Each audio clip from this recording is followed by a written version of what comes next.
नमस्कार दोस्तों, आप देख रहे हैं रेपुटेशन मीडिया। मैं हूं आपका दोस्त राकेश पवार। दर्शकों, रेपुटेशन मीडिया के प्रोग्राम खास शख्सियत में आपका स्वागत है। और आज के प्रोग्राम की खास शख्सियत हैं एक ऐसी हस्ती जिनका नाम है रमन पाल सिंह।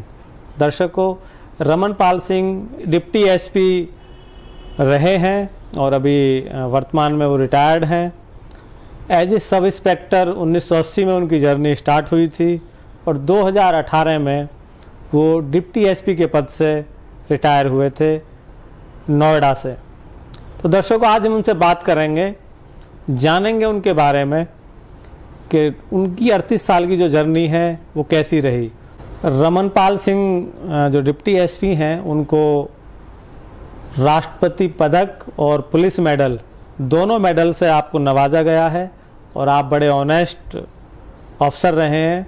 तो आज हम उनसे बात करेंगे और जानेंगे उनकी 38 साल की जो एक सर्विस रही है, वो जो जर्नी रही है, उस जर्नी में उनका क्या एक्सपीरियंस रहा है और कुछ वाक्य उनके ऐसे जो उनके दिल के बहुत करीब हों। तो आइए बात करते हैं रिटायर्ड डिप्टी एसपी साहब से। नमस्कार सर, कैसे हैं? नमस्कार, मैं ठीक हूं। आपने 1980 में पुलिस ज्वाइन की एज ए सब इंस्पेक्टर जी, और 38 साल की एक लंबी जर्नी के बाद 2018 में आप रिटायर हुए। बिल्कुल। आप डिप्टी एसपी कितने समय रहे? मैं 5.25 वर्ष डीएसपी रहा जी। और 38 वर्ष में आपका मतलब सब इंस्पेक्टर और इंस्पेक्टर और डिप्टी एसपी की जो जर्नी कितने समय रही? 16 वर्ष सब इंस्पेक्टर, 16 वर्ष इंस्पेक्टर और 5.25 साल डिप्टी एसपी, बाकी समय ट्रेनिंग का। जी। हाँ। तो डिप्टी एसपी कहाँ रहे आप? डिप्टी एसपी में रहा हूँ बरेली, मेरठ, एटा जी, बुलंदशहर और गौतम बुद्ध नगर और अम्बेडकर नगर। हाँ। तो बुलंदशहर में कहाँ रहे आप? बुलंदशहर में मैं CO Sikandrabad, CO Khurja, CO Sarkarpur जी, और एडिशनल चार्ज 2-1 महीने के लिए मेरे पास सियाना का भी रहा। जी। तो आप 4-5 सर्कल में वहाँ रहे हैं। जी। तो सीओ साहब, हम ये जानना चाहते हैं कि 38 साल एक लंबा समय है और लंबे समय में एक ऑनेस्ट ऑफिसर के लिए बड़ा एक धर्म संकट जैसी स्थिति होती है पुलिस जैसी नौकरी में। तो कुछ आपकी लाइफ के ऐसे किस्से होंगे जो आपके बहुत करीब हैं, आपके दिल के बहुत करीब हैं, आप हमारे दर्शकों के साथ उनको शेयर करना चाहें तो कोई ऐसा किस्सा आप बताइए जो आपके बहुत करीब हो। वो किस्सा मेरा है, शुरू की नौकरी का ही है। ये बात है वर्ष 1984 की। जी। मैं जनपद एटा के गंजुंडवारा कस्बे में चौकी इंचार्ज था। जी। और वहाँ हम लोग उस समय जब गश्त को कोई जाते थे, साइकिल पर हम लोग जाया करते थे। अब तो लोग गाड़ियों में मोटरसाइकिल से जाते हैं, साइकिल का तब सिपाही और दरोगा सब साइकिल से जाते थे। जी। तो मैं और 3 सिपाही गश्त के लिए निकले थे और हमारा उस समय ये था कि रास्ते में जो भी गांव पड़ेंगे, 4-5-6 गांव में जाते थे और लास्ट में जो गांव होता था वहीं नाइट होल्ड करते थे और सुबह को वापस आते थे थाने। गांव में ना? हाँ, नाइट होल्ड गांव में ही होता था। जी। जो रास्ते के गांव होते थे, उनके जो बदमाश किस्म के लोग होते थे, दुराचारी होते थे, स्ट्रीचेटर होते थे, उनका हम लोग अपनी डायरी में या कहीं नाम नोट रखते थे। और उस गांव में जब भी जाते थे तो उनकी कुंडी जरूर खटखटा के आते थे कि ठीक चल रहा है कि नहीं चल रहा है। अच्छा। मिल गया तो ठीक है, ठीक चलता रही हो, नहीं मिला तो बता देना उसको। जी। कि कायदे से रहे, वरना अच्छा नहीं होगा। तो उसको पता रहता था कि तुम पुलिस की निगाह में हो और वो कुछ उल्टा सीधा करने की सोच रहा भी होता था, वो नहीं करता था। जी। तो ऐसे ही करते करते हम लोग एक गांव में पहुंचे। गांव का नाम मुझे ध्यान नहीं आ रहा, लेकिन उस व्यक्ति का नाम मुझे याद है। उसका नाम था ईमानदार, व्यक्ति का नाम ईमानदार था। अच्छा। और उस पर डकैती के 2 मुकदमे रहे थे। जी। उस पर मैं नहीं जाऊंगा कब के थे, क्यों थे, वो उनमें छूट चुका था, लेकिन बदमाश था। तो डकैती के मुकदमे रिकॉर्ड में थे। तो हमने सिपाहियों से पूछा, इस पर 2 डकैती के मुकदमे। बोला जी बहुत मक्कार है तो, और इसको ठीक है। गए उसके घर, दबिश दी तो वो घर पे था। जी। घर पे था तो दीवार कूद के भागने लगा। उस समय हम लोग भी जवान थे। दौड़ा पकड़ लिया। जी। पकड़ के उसको गांव से लेके चल दिए। तो एक वहाँ के गांव के मोजीज व्यक्ति थे, उनका नाम तो मैं नहीं लेना चाहूँगा जी। तो उन्होंने आए हमारे पास, एक राजवाया जाता था उस गांव के पास को, वहाँ तक आ गए कि साहब ये कभी बदमाशी की इसने, हम ये नहीं कह रहे कि नहीं बदमाश है, लेकिन अब ये बिल्कुल ठीक चल रहा है और हम इसकी गारंटी देते हैं। खैर उनकी गारंटी देने में, हमारे बात करने में घंटों का समय हो गया। जब हम संतुष्ट हो गए कि नहीं यार अब ये ठीक चल रहा है जी, तो ठीक है, तो हमने उसको छोड़ दिया। उनके कहने से, जो सब भ्रांत व्यक्ति थे, छोड़ के हम अपने आगे अगले गांव गए, रात को रुके, नेक्स्ट डे आ गए। बात आई गई होगी, कुछ था ही नहीं। फिर मैं मोटरसाइकिल से जा रहा था, ये मोटरसाइकिल थी उस समय, तो थाने से वापस आ रहा था अपने घर के लिए खाना खाने। तो रास्ते में एक सर्राफा बाजार पड़ता था गंजगुंडवारे का। सर्राफे बाजार में वही व्यक्ति जो हमने 3 दिन पहले छोड़ा था, वो सुनार के यहाँ बैठा हुआ था जी। मैंने कहा इसको हमने 3 दिन पहले छोड़ा है, सुनार के यहाँ क्या कर रहा है? हाँ। दिमाग में क्लिक किया तो मैंने मोटरसाइकिल थोड़ी आगे चली गई थी, बैक करी और मुझे देख के शक पकाया। तो मैंने कहा इधर आओ भाई ईमानदार, तुम यहाँ क्यों बैठे हो? तो वो कुछ ना बोले। मैंने सुनार से पूछा भाई क्यों आया यहाँ? कि जी कुछ जेवर गिरवी रखने आया है। तो मैंने कहा भाई क्यों जेवर गिरवी रखने आया? तो उसने मुझे बताया, जिससे मेरे दिल को एकदम धक्का लगा। उसने कहा कि साहब जब मुझे छोड़ा तो उस समय कुछ पैसे ले लिए गए थे और बाकी पैसों के लिए आपके जो सिपाही थे उन्होंने ये कहा था कि ये बाद में देना। अच्छा। अब तो हम इनके कहने से छोड़ दे रहे हैं। वो बाकी पैसे देने के लिए, मेरे पे पैसे है नहीं, तो मैं अपनी घरवाली के जेवर गिरवी रखने आया हूँ। तो मेरे बदन में उस समय आग लग गई। मैं आपसे वर्चुअली बताऊँ, मैंने कहा ठीक है, जब तक मैं हूँ जब तक चिंता मत करे, आगे की तू जान, और बैठ मेरे साथ मोटरसाइकिल पे। वो मोटरसाइकिल पे ना बैठे जी, वो पता नहीं क्या सोचा। मैंने खैर उसको बैठाया, मगर अगर नहीं बैठा तो मैं तुझे जेल भेज दूंगा। उस दिन तो छोड़ दिया था, आज भेज दूंगा। मैं थाने गया और मैंने जो सिपाही लोग थे जो साथ गए थे मेरे, वो थाने में घुस के मैंने उनको ललकारा, पहरे वाले से कहा निकाल के ला, और फिर जो पुलिसिया अंदाज में मैंने अभद्र भाषा भी प्रयोग की जी। और मैंने कि वो इसी हवालात से जेल जाने वाले हैं और निकालो। और ये वो तब तक थाना अध्यक्ष डी के सिसोदिया थे हमारे, वो निकल आए अंदर से, क्या बात है रोहनपाल, क्यों गुस्सा हो रहा है? मैंने कहा साहब ऐसी ऐसी बात है, मैं तो भले पन में और ये सोचते हुए कि ये आदमी ठीक चल रहा है इसलिए इसको छोड़ाया, लेकिन इस बीच में इन्होंने ये नौटंकी कराया, ये खेल किया और ये पैसे लिया है, और ये व्यक्ति अपनी घरवाली के जेवर रखने आया। इससे बड़ी बात नहीं हो सकती। मैंने कि मैं तहरीर लिखूंगा और ये जेल जाएंगे।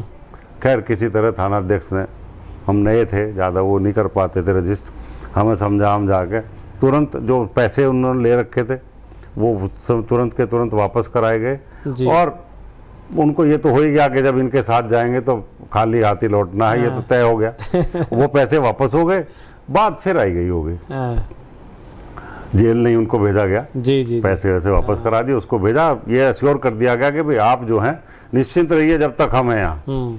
तुम्हारा कोई अगर कहता सीधे हमारे आगे बताना, किसी को कुछ किसी तरह की कोई बात करने की जरूरत नहीं, बेफिक्र हो गए, अपना ठीक रहिए। अगर तूने गड़बड़ की तो फिर हम ही हैं, फिर हम ही ले आएंगे, दूसरे की जरूरत नहीं पड़ेगी। उसी शाम को एक नेत्रपाल सिंह विधायक होते थे, मोहनपुर एक कस्बा है वहाँ से, उस एरिया से, मोहनपुर एरिया से विधायक होते थे वो उनकी पुलिस बहुत एंटी उनके रहा करती थी, नेत्रपाल सिंह विधायक के। उसका कारण यही था कि वो पुलिस के प्रति सॉफ्ट कॉर्नर नहीं रहता था। जो गलत करता था उसको वो गलत तरीके से ट्रीट करते थे, और फिर मीडिएशन का तो वहाँ बात ही खत्म है। मतलब कुछ ऑनेस्ट टाइप के ऑनेस्ट थे बिल्कुल जी, डेड ऑनेस्ट कहूँगा मैं उनको। एकदम ऑनेस्ट व्यक्ति थे, बड़े पुराने जमींदार परिवार के व्यक्ति थे जी। और ठाकुर नेत्रपाल सिंह। तो वो थाने आए, मैं घर आया हुआ था, दोपहर में खाना खा कर शाम को जाते थे, 6 बजे गश्त वस्त के लिए निकलते थे। उससे पहले ही 5-1 बजे एक सिपाही आया कि जी वो विधायक जी आए और एसओ साहब आपको बुला रहे हैं। मैंने कहा विधायक जी को मैं जानता नहीं, पहचानता नहीं, मुझे क्या मतलब, नया नया पोस्ट तो वहाँ आए थे जिले में जी। बोले नहीं वो एसओ साहब ने बुलाया। मैं कहा अच्छा चलो आ रहा हूँ। मैं गया, मैं विधायक जी नमस्कार, नमस्कार होगी। बोले कहाँ के रहने वाले हो? मैंने कि मैं मुजफ्फरनगर का रहने वाला हूँ। कौन हो? मैंने कि मैं गुजर हूँ। बोले अच्छा। वो तो विधायक जी के अगले शब्द यही थे कि भाई जो है मैंने पुलिस वालों को पैसे लेते देखा है, पैसे वापस कराते आज पहली बार देखा है, इसलिए मैं आपसे मिलने आया हूँ। अच्छा। अरे मैंने कि साहब क्यों वैसी बात कर रहे हो, मैं तो अभी बालक ही हूँ आपके सामने। बोले नहीं नहीं, आप जब तक इस जनपद में हैं तब तक मेरे लायक कोई भी काम हो नेत्रपाल सिंह को उस पर सोचेगा ही नहीं कि क्या करना है। मुझे पता होगा कि आप ठीक ही कहोगे। सही बात। और ये उस बात का उसके बाद जब तक हम रहे वो ईमानदार ठीक ही रहा। बात का तो पता नहीं क्या हुआ होगा जी। लेकिन वो एक व्यक्ति जो बदमाश था, ठीक हो गया था, बदमाश हो सकता था, जी जी वो एक यही रास्ते पे चला। बिल्कुल। और जिसकी इमेज पुलिस दूसरी तरह की मानती थी, उन नेत्रपाल सिंह का भी मेरे मन में बहुत सम्मान बढ़ा जी जी जी कि ये व्यक्ति जो है अच्छे को अच्छा कहने वाले हैं। बिल्कुल। वरना लोग बुरे को तो बुरा कह देते हैं, सही बात। अच्छे को अच्छा नहीं कहते, इसलिए अच्छा सोचता है यार फिर गधे घोड़े एक भाव बिक रहे हैं तो फिर छोड़ो, तुम भी किस चक्कर में हो। जी, आप एक ऑनेस्ट अफसर रहे हैं, तो 38 साल की सर्विस में जैसा आपने एक वाकया बताया, जब आप इंस्पेक्टर बने, इंस्पेक्टर बनने के बाद तो पूरे थाने का चार्ज आपके पास होता है। तो करप्शन हमारे देश के अंदर बड़ी एक ये मान लीजिए इतनी भयंकर समस्या है, और हर महकमे की एक जनरली इस तरीके की दिक्कतें आती हैं, और पुलिस को तो इस सिस्टम में बहुत ज़्यादा लोग उस तरीके से देखते हैं। तो कैसा आप लोग मैनेज करते थे, कैसे चीज़ें होती थी? क्योंकि ईमानदार आदमी को डाइजेस्ट करना ही अपने आप में बड़ी क्या है, ईमानदार की बात अलग है, लेकिन पुलिस इन जनरल में बात कर रहा हूँ जी, कि पुलिस में अधिकतर अच्छे लोग होते हैं जी, बहुत कम लोग होते हैं जो खराब किस्म के होते हैं, क्योंकि लाखों हैं पुलिस। उत्तर प्रदेश पुलिस में 2.5-3 लाख पुलिस है, तो एक बाप के 4 बेटे होते हैं, 4 तरह के होते हैं पुलिस में भी, हर प्रकार के लोग हैं। लेकिन अधिकतर अच्छे लोग आते हैं जिनकी भावना कुछ करने की होती है, वही पुलिस ज्वाइन करते हैं, वरना तमाम बिजनेस और धंधे होते हैं वो लोग कर लें। अगर कुछ सेवा करने का भाव होता है तभी पुलिस में आता है। परिस्थितियों बस आदमी रोज बदलता है, ये अलग चीज़ है। जी जी। तो लेकिन जो रिश्वत वाली बात है, अगर व्यक्ति ये तय कर ले कि मेरा काम आज नहीं हुआ कल होगा, कल नहीं हुआ परसों होगा, ये इंस्पेक्टर नहीं करेंगे, डीएसपी करेंगे, एसपी करेंगे, आईजी करेंगे, डीआईजी करेंगे, नहीं अदालत करेगी, अगर आदमी ये सोच ले तो किसी की औकात नहीं उससे रिश्वत ले ले। बिल्कुल आप सही कह रहे हैं, लेकिन इतना पेन लेना नहीं चाहते ना लोग। रिश्वत शॉर्टकट के चक्कर में लोग देते हैं। जी, और जो लेने वाला है उसको तय करना है जी जी कि ये जो जहर है मुझे पीना है कि नहीं पीना है। बिल्कुल बिल्कुल बिल्कुल। देने वाले गली गली घूम रहे हैं। सही बात। तो ये तो आपको तय करना है जी जी कि वो समुद्र मंथन में दोनों चीज निकल रही हैं, आपको क्या चाहिए। तो ये बात वहाँ है। जी। और ईमानदारी से नौकरी करने के लिए ये सही है कि बहुत से चैलेंजेस आते हैं, बाहर से भी आते हैं, घर से भी आते हैं जी। हाँ, घर में भी होता है कि देखिए वो वो तुमसे तो बहुत छोटे रैंक पे है और वो ये कर रहा है और वो कर रहा है, तुम कहाँ घूम रहे हो भाई। जी जी तो जी। सारे चैलेंजेस होते हैं, लेकिन अगर आपको अकेले दुनिया में आए हो, अकेले जाना है, और आपकी तो आत्मा अगर की आपको आवाज़ जो अपना conscious- चरित्र बचा कर रखना है तो आपको सारे झेलने ही होंगे। जी वरना तो ये है कि आप कहाँ टूटते हैं, सही बात। ये अलग बात है। और ये बड़ी ईश्वर की कृपा रही कि टूटने से बचे रहे। जी जी जी जी। और दृढ़ संकल्प जब होता है तो फिर चीज़ें होती नहीं है उस तरीके से। दर्शकों, डीएसपी साहब आजकल रिटायरमेंट के बाद कविता आप लिखते हैं, और आपकी अभी एक बुक भी अभी बहुत जल्दी, उसका लगभग 1 साल हो गया चुका। हाँ, काव्य कुसुमारण ने। हाँ, 1 साल के आसपास हो गया। 1 साल हो गया। हाँ, आपकी एक बुक भी आ चुकी है, 1 दिसंबर में आएगी। कवि की दुनिया में आजकल इनका जो थॉट है, जो क्राइम की दुनिया में या पुलिस की दुनिया में रहता था, आजकल वो लेखन के क्षेत्र में है। तो आप किस तरीके का लेखनी लिखते हैं, कविता किस तरीके की करते हैं? आध्यात्म, सामाजिक, राष्ट्रवाद और जो करंट इश्यूज हैं, सामयिक विषय हैं, उन पे कोई विषय है, पर्यावरण है। आपकी मैं बात रोक रहा हूँ बीच में।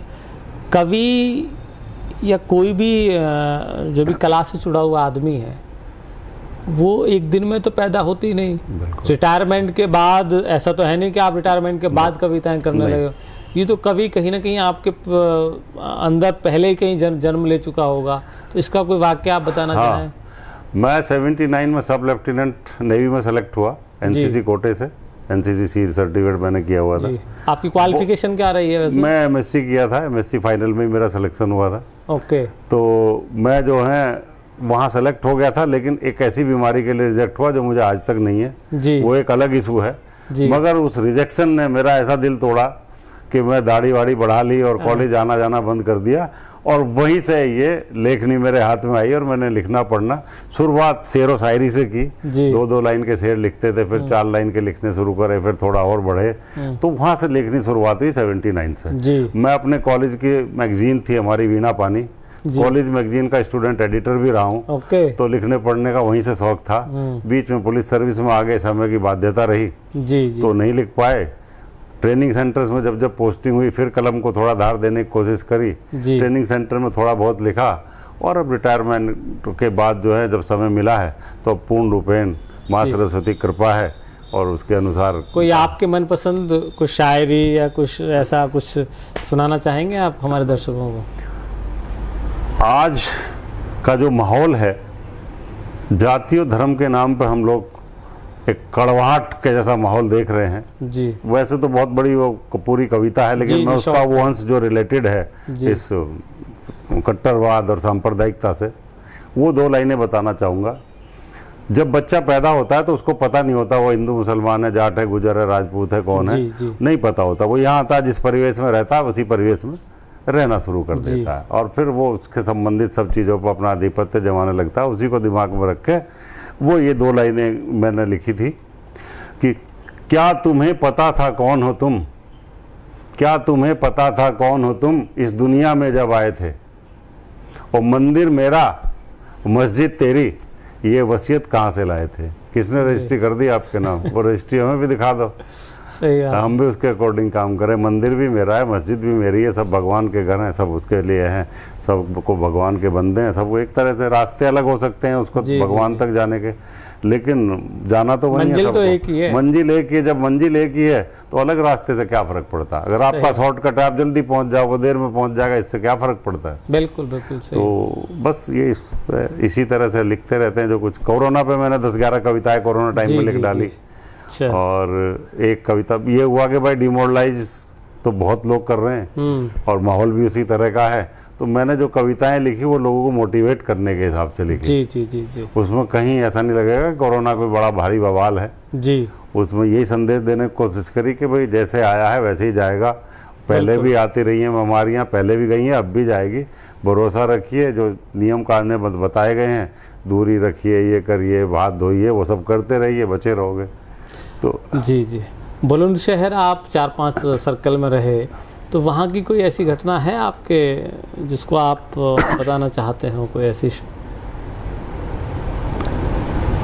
बुलंदशहर में काफ़ी घटनाएं होती रही हैं वैसे तो। जी। महत्वपूर्ण घटनाएं भी हुई हैं। जी। जब मैं इंस्पेक्टर खुर्जा था जी। तो वहाँ रहते मैं दुर्भाग्यवश बहन मायावती उस समय मुख्यमंत्री थी। जी। तो उनके पिताजी स्वर्गीय श्री प्रभुदयाल जी, जी। जो बड़े अच्छे बुजुर्ग थे, वो गाड़ी में जा रहे थे तो हमारे एक SSI थे, उनके साथ उनका एक घटना हो गई थी। जी। उस घटना के परिप्रेक्ष्य में मुख्यमंत्री के पिताजी के साथ घटना होगी तो कुछ ना कुछ तो होगा। जी। तो मैं और वो SSI दोनों ही अंडर सस्पेंशन, जीवन में एक ही सस्पेंशन हुआ। जी। और गोंडा हम लोग गए थे और फिर वो सरकार रहने तक वहीं रहे। सपा गवर्नमेंट आने के बाद वापस आए। जी। तो अच्छा। जब दोबारा वापस आए तो लोगों को बड़ी भारी गलतफहमी हुई कि भाई ये तो सपा के बहुत नज़दीक वाले लोग हैं। जी। वापस वहीं दोबारा खुर्जा आ गए। हाँ। जबकि ऐसा कुछ था नहीं। जी। प्रशासनिक मामले हैं, प्रशासन जो उचित समझता वो करता है। तो भी कुछ घटनाएं ऐसे हो जाती हैं जो ना चाहते हुए भी हो जाती हाँ, हैं। बिल्कुल। पुलिस उन्हीं में से एक घटना ये थी थोड़ा सा। जी। तो जिसने काफ़ी प्रभावित किया। क्योंकि सस्पेंशन कहने को तो कुछ नहीं होता, जी। लेकिन सस्पेंशन मानसिक रूप से व्यक्ति को बहुत व्यथित करता है। और उसी दौर में 2 IPS भी सस्पेंड हुए थे। तो जी। फिर वो बहुत इधर उधर घूमे। फिर हमने कई मंचों पे ये बात कही आधिकारिक स्तर पे जी। कि जब दूसरा सस्पेंड होता है तो पता नहीं लगता, जब खुद सस्पेंड होते हैं तब पता लगता है सस्पेंशन किसको कहते हैं। जब तो आराम से कर देते हैं कि लीजिए हमारी बची रहे और आप जाओ। तो ये बहुत सी चीज़ें हैं, उसका इम्पैक्ट पड़ता है। हाँ। हमारे जो दर्शक आपको देख रहे हैं उनके लिए कोई मैसेज देना चाहेंगे आप? दर्शकों के लिए ये मैसेज है कि न्यूटन का 3rd लॉ हर जगह लागू होता है। जी। आप यदि सामने वाले से सम्मान चाहते हैं तो आपको सम्मान देना होगा। जी बिल्कुल श्योर। चौराहे पे खड़ा है सिपाही, गर्मी धूप बर्दाश्त कर रहा है, तो सब कुछ झेल रहा है, धुआं झेल रहा है, और आप गाड़ी में एसी कार में जा रहे हो और वो आपको नियम कायदे की बात कहता है जी, और आप फिर उसमें वहाँ रौब झाड़ने लगते हो, फिर आप क्या उम्मीद कर सकते हैं कि सिपाही का व्यवहार आपसे कैसा होगा। सही बात। अगर आप कोई छोटी मोटी गलती भी करते हैं, आप उससे कहते हैं कि भैया हो गई भूल, बस आइंदा नहीं होगी, तो मैं नहीं मानता कोई ऐसा होगा जो आपसे अभद्र व्यवहार कर सकेगा। बिल्कुल। तो यदि हमें सम्मान चाहिए, सम्मान देना होगा। और पुलिस जो दिन रात 24 घंटे हमारे लिए आपके लिए काम करती रहती है, अगर हम उसको सम्मान नहीं देंगे तो फिर कौन देने वाला है। सही बात। और आप सम्मान देंगे तो निश्चित रूप से वो सम्मान पाने के बाद बेहतर करने की कोशिश करेंगे और करते हैं। बिल्कुल बिल्कुल। राष्ट्रपति जो पदक मिलता है उसकी भी यही भाषा होती है कि आपकी अब तक की सेवाओं के लिए आपको ये पदक दिया जा रहा है और आपसे आशा की जाती है कि भविष्य में भी आप ऐसी सेवाएं देते रहेंगे। जी जी बिल्कुल बिल्कुल। तो यही मेरा संदेश है कि नियमों का पालन करिए। अगर भूल से कोई भूल हो जाए तो उसको स्वीकार करिए, सामने वाले को सम्मान देंगे तो आपसे भी अभद्रता नहीं होगी। निश्चित बात है। और अधिकतर आरोप पुलिस पर अभद्रता के ही लगते हैं। जी, वरना किसी का खेत जोतने तो पुलिस नहीं जा रही है। तो अभद्रता वाला मामला द्विपक्षीय है, वन साइडेड हो सकता है, एक्सेप्शंस आर ऑलवेज, लेकिन इन जनरल अभद्रता द्विपक्षीय होती है। जी जी जी जी बिल्कुल। चलिए ठीक है। तो दर्शकों, आज हमारे साथ थे deputy SP retired रमनपाल Singh ji. हमने उनके बारे में जाना और कुछ उनकी जो 31 साल की जर्नी रही है उसमें उन्होंने हमें एक दो एक्सपीरियंस अपनी उस जर्नी के बताए। तो दर्शकों, आज के प्रोग्राम में बस इतना ही। आप देखते रहें रेपुटेशन मीडिया। मैं हूं आपका दोस्त राकेश पवार। नमस्कार।